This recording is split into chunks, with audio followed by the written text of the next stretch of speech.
Big பாஸை பொறுத்த வரைக்கும் அர்ச்சனா வந்து ஓட்டிங் லிஸ்ட்டில் முதல் இடத்துல இருக்கிறாங்க. அன்அஃபீஷியலான ஓட்டில் முதல் இடத்துல இருக்கிறாங்க. இருந்தாலும் பார்த்தீங்கன்னா, எப்பயுமே வாங்குற ஓட்டுகள் அதிகபட்சமாக வாங்கிட்டு இருப்பாங்க. இப்போ கொஞ்சம் குறைச்சலா தான் வருது.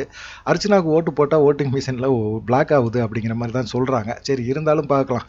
அர்ச்சனா வந்து குல் சுரேஷ் விஜயவர்மா வெளியே போன பிறகு எல்லாம் உட்காந்து ஹாலில் உட்காந்து பேசிகிட்டு இருக்கும்போது குல் சுரேஷ்கிட்ட கேட்குறாங்க, ஆனால் வெளியே போய் எல்லாத்தையும் பார்த்து பேசுறீங்களாண்ணா அப்படின்னு கேட்கும்போது, இல்லைம்மா நான் எல்லாத்தையும் பார்த்து பேசலை, பேசக்கூடிய வாய்ப்பில் சிலர் வந்து ஃபோன் பண்ணாங்க, ஃபோனில் பேசினேன், மற்றபடி யாருமே நேரில் சந்திக்கலண்ணா அப்படின்னு கேட்கும்போது, பிரதீப்பை போய் பார்த்தீங்களாண்ணா அப்படின்னு கேட்கும்போது, இல்லைம்மா நான் ஏம்மா போய் பார்க்க போகிறேன், பிரதீப்பை வந்து எல்லாம் ஷோலாம் முடிஞ்ச பிறகு போய் பார்க்கலான்னு இருக்கம்மா, இப்போ போனோம்னா பிரச்சனை ஆகிடும், எனக்கு ரெட் கார்டு கொடுத்து வெளியே பிக் பாஸ் அனுப்பிச்சிடுவார், இப்போ அதை பற்றி பேச வேணாம் அப்படிங்கிற மாதிரி சொல்கிறாரு.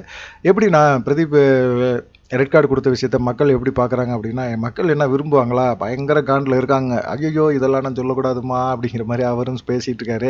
அர்ச்சனாவுக்கு நல்லா தெரியுது பிரதீப் விஷயம் வந்து வெளியே ஒர்க் அவுட் ஆயிடுச்சு அப்படின்னு சொல்லிட்டு, கண்டிப்பாக வந்து பிரதீப் செஞ்ச துரோகம், ரெட் கார்டு கொடுத்தவங்க எல்லாத்தையுமே வந்து வெளியேற்றணும் அப்படின்னு மக்கள் முடிவு பண்ணி வச்சுருக்காங்க அப்படிங்கிறத அர்ச்சனா தெளிவாக புரிஞ்சு வச்சுருக்கிறாங்க. பார்க்கலாம், இருந்தாலும் அர்ச்சனாவுக்கு ஓட்டு வந்து இப்போ கம்மியாகிட்டு இருக்கு அப்படின்னு சொல்கிறாங்க.